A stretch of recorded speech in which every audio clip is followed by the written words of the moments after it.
బ్యాగ్లా ఓ 50,000 1,00,000 పెట్టుకొని అట్లా బయటకు పోవాలంటే చాలా మందికి ధైర్యం జాలది.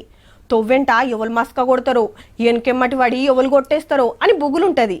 ఇంట్లో ఎక్కువ తక్కువ పైకం పెట్టాలన్నా కష్టమే ఇయ్యాలి రేపు. కానీ కొందరు అట్లా కాదు లో, సంచిల సరుకులు మోసినట్టే మోస్తూనే ఉంటారు. ఇదర్ కమాల్ ఉదర్, ఉదర్ కమాల్ ఇదర్ అన్నట్టే నడుస్తూనే ఉంటది దందా. నోట్ల కట్టలు చూసి నోట మాట రాకుండొచ్చు. 4 కోట్లు మరి.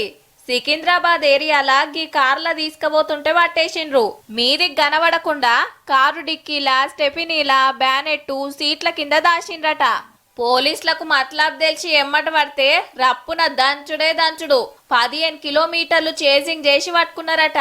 హవాలా సొమ్ము అంటే ఎవరి పైసలో ఏడిపోతున్నాయో ఎవ్వలకు తెలియదన్నట్టు. చేరాల్సిన వాళ్ళకి చేరితే వీళ్ళకింత కమిషన్ వస్తుంది.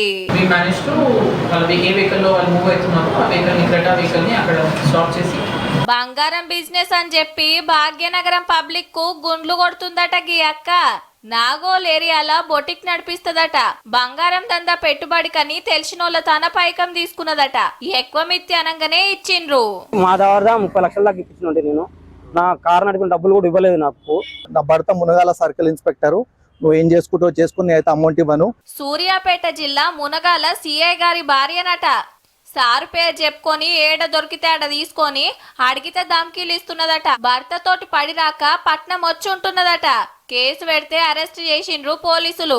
పాత బస్తీ ఏరియాల ఒకరిని కత్తితో బెదిరించి ఇంట్లున్న 40 లక్షలు ఊడ్చుకపోయిండ్రు ఈ నలుగురు. ఆ సెర్చింగ్ భాగంలోనే వీళ్ళ దగ్గర ఏంటంటే చాలా మంది అంటే వాళ్ళ ఫ్రెండ్స్ తోని నగర క్యాష్ ఉంది, నగర నేను ఇల్లు కొంటున్నాను అని చెప్పి ఆ కాంటాక్ట్ లో అది చెప్పటం, అది ఏదైతే ఇప్పుడు ఈ కల్పిస్తున్నారో వాళ్ళ దాకా మెసేజ్ పోవడం జరిగింది. బీఆర్కెళ్ళి వచ్చిన ఒకళ్ళు హైదరాబాద్ లో ఇల్లు కొందామని పైసలు తెస్తే గా ముచ్చట దోస్తులకు చెప్పే వరకు అదే ఏరియాలో ఉండే గీ పనిమంతులకు తెలిసి ఇంటికి సూటి పెట్టిండ్రన్నట్టు. దోమల్గూడ ఏరియాలో ఓ పెద్ద మనిషి బ్యాంకులో 2.5 లక్షలు ఇడిపించుకొని పోతుంటే దొంగ బడివేగాలు చూసి కొట్టేసిండ్రట. సీక్రెట్ కెమెరాల చూసి దొరకబట్టే పనులున్నారు పోలీసులు. తీరు మోసాలు తీరొక్క దొంగలు మోపైండ్రు. జర పైలం మరి.